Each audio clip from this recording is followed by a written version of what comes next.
Good evening friends, welcome to Aaras little kitchen. இன்னைக்கு நம்ம பார்க்க போறது prawns gravy. First நம்ம சேனலை subscribe பண்ணிக்கோங்க. ஒரு வாணலில எண்ணெய் ஊத்திக்கோங்க. சோம்பு போட்டு சோம்பு பொரிஞ்சதும் கறிவேப்பிலை சேர்த்துக்கலாம். கறிவேப்பிலை பொரிஞ்சதும் வெங்காயம் சேர்த்து நல்லா வதக்கிக்கோங்க. ஃபர்ஸ்ட் வெங்காயம் நல்லா கோல்டன் brown கலர் வர வரைக்கும் வதக்கிக்கலாம்.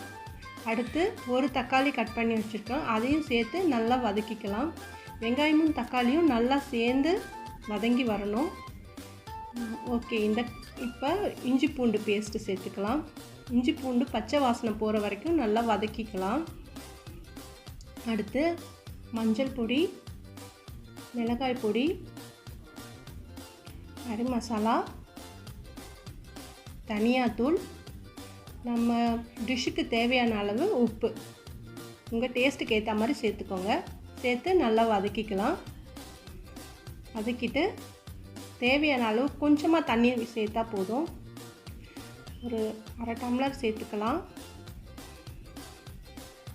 சேர்த்து நல்லா கலரி விட்டுட்டு ஒரு 5 நிமிஷம் நல்லா கொதிக்கட்டும்.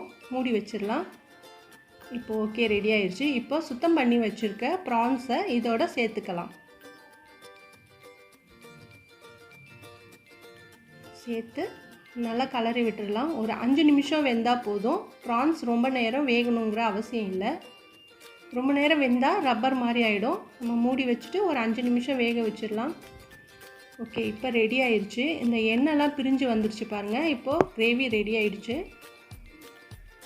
கடைசியாக கொத்தமல்லி தழை தூவி இறக்கிடலாம். ஓகே, தேங்க்யூ ஃபார் வாட்சிங்.